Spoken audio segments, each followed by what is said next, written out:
থেকে আসে। এই ডিগ্রির সার্টিফিকেট মানেই জ্ঞান নয়। ডিগ্রি সার্টিফিকেট অর্জন করেছি মানেই যে বড় একজন মানে ইসলামবেত্তা হয়ে গেছি এমন নয় বিষয়। জ্ঞান কার পক্ষ থেকে আসে? আর অনেক বড় বড় ডিগ্রি অর্জন করেও যদি মনের মধ্যে রিয়া, অহংকার এগুলো থাকে, তাহলে ওই জ্ঞানেও কোনো লাভ নাই। লাভ আছে?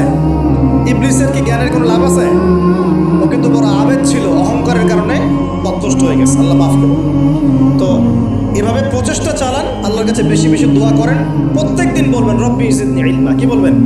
রব্বি জিদনি ইলমা। বলবেন রব্বি ইশরাহ লি সাদরি ওয়া ইয়াসসির লি আমরি ওয়াহলুল উকদাতাম মিন লিসানি ইয়াফকাহু কওলি আল্লাহুম্মা ফাক্কিহনি ফিদ-দীন ওয়া আল্লিমনি আত-তা'ওয়িল। এটা দোয়া করবেন।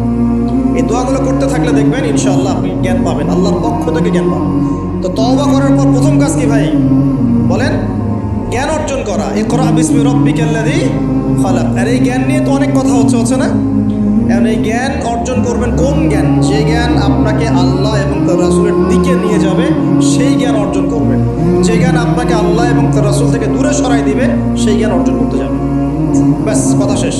এখন আপনি নিজেই বুঝতে পারবেন কোন জ্ঞান আপনাকে আল্লাহর দিকে নিচ্ছে আর কোন জ্ঞান আপনাকে আল্লাহ থেকে দূরে সরাচ্ছে।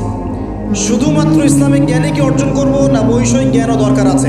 উত্তর অবশ্যই বৈষয়িক জ্ঞানও দরকার আছে। এটাই উত্তর। এই বৈষয়িক জেনারেল জ্ঞানগুলো অর্জন না করলে কোরআন সুন্নাহকে হাতে নিয়ে বিশ্বকে চ্যালেঞ্জ করা যাবে। বুঝতে পারছেন না কথা?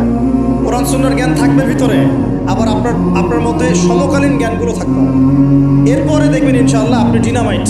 ইনশাআল্লাহ আপনি পলিটিক্স বুঝবেন, আপনি সোশ্যাল অ্যাফেয়ার্স বুঝবেন, আপনি পলিটিক্যাল অ্যাফেয়ার্স বুঝবেন, ওয়ার্ল্ড অ্যাফেয়ার্স বুঝবেন, ইকোনমিক সেকশন বুঝবেন, সবই বুঝবেন ইনশাআল্লাহ। তাহলে আপনি তখন জনশক্তি হবেন। কি হবেন? জনশক্তি। এর সাথে দরকার কারিগরি শিক্ষা। কি শিক্ষা? এই শিক্ষাটাও খুব দরকার। কারণ চাইনিজরা দেখেন না, কারিগরি শিক্ষার এবং কৃষি শিক্ষায় মানে দক্ষ হওয়ার ফলে তারা কৃষি জমি বাড়াতে পেরেছে, প্রবৃদ্ধির হার বাড়াতে পেরেছে, এবং কারিগরি শিক্ষা প্র্যাকটিক্যাল শিক্ষিত হয়ে ওরা সারা বিশ্বের ডিভাইস যন্ত্রগুলো তৈরি করছে এবং সারা বিশ্বের মার্কেট দখল করে বসে আছে। আপনার হাতে যে ফোনটা ওটাও দেখবেন তারই তৈরি করে। তাহলে এই শিক্ষাটা বেশি ইম্পর্টেন্ট, প্র্যাকটিক্যাল শিক্ষা। তো প্রথম কথা ভাই তওবা করে ফিরে আসতে হবে। দ্বিতীয় কথা হচ্ছে অবশ্যই সবাইকে কী করতে হবে ভাই? জ্ঞান অর্জন করতে হবে। জ্ঞান অর্জনের একটা সিলেবাস আছে, এটা বললাম। কোরআন শেখেন, আরবি শেখেন, হাদিস পড়া শেখেন, ওলামায়ে কেরামের সোহবতে থাকেন। ইনশাআল্লাহ তাআলা আল্লাহ আপনাকে জ্ঞান দিবেন ইনশাআল্লাহ। আর জ্ঞান আসা মাত্রই যে আমি সব কিছু বুঝে ফেলবো তা নয়। জ্ঞান অর্জন একটা ক্রমবর্ধমান সিলসিলা। দোলনা থেকে কবর পর্যন্ত শেখার কোনো শেষ আছে? আল্লাহ পাক আমাদের সবাইকে জ্ঞান অর্জন করার তৌফিক দান করুন। এরপর কি? ওই যে আল্লাহ পাক ইবাদত করতে পাঠিয়েছেন দুনিয়ায়, তাই যতটুকু জানবো ততটুকু আমল করবো ইনশাআল্লাহ। পারা যাবে তো ইনশাআল্লাহ? যা জানি আমল করবো ইনশাআল্লাহ। জেনেছি আজকে আমি যে সুবহানাল্লাহ পড়লে 100 বার সুবহানাল্লাহ পড়লে 1000 নেকি হয়, বাস আমল করা শুরু। জেনেছি আজকে কোরআনের একটা হরফ পড়লে 10 নেকি হয়, কোরআন তেলাওয়াত করবো ইনশাআল্লাহ।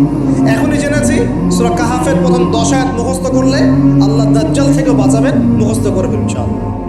একটু আগে জানলাম ঘুমানোর আদব কি, আজকে আমল করবো ইনশাআল্লাহ। একটু আগে জানলাম ইস্তেঞ্জা করার আদব কি, আজকে আমল করবো ইনশাআল্লাহ।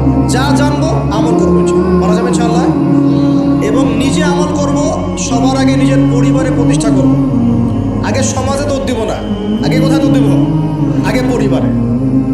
আমার পরিবারে যদি বেনামাজি থাকে আমার সন্তান সন্ততি, আর আমি নামাজের ওয়াজ করে বেড়াই, মানুষ শুনবে? আমার পরিবারে আল্লাহ না করুক যদি নিজের বউ বেপর্দায় চলে, হ্যাঁ, আর আমি যদি আসে আপনাকে পর্দার ওয়াজ করে, আপনি শুনবেন? কোনোদিনও শুনবেন। এই কারণে আগে নিজের পরিবারের মধ্যে কায়েমের চেষ্টা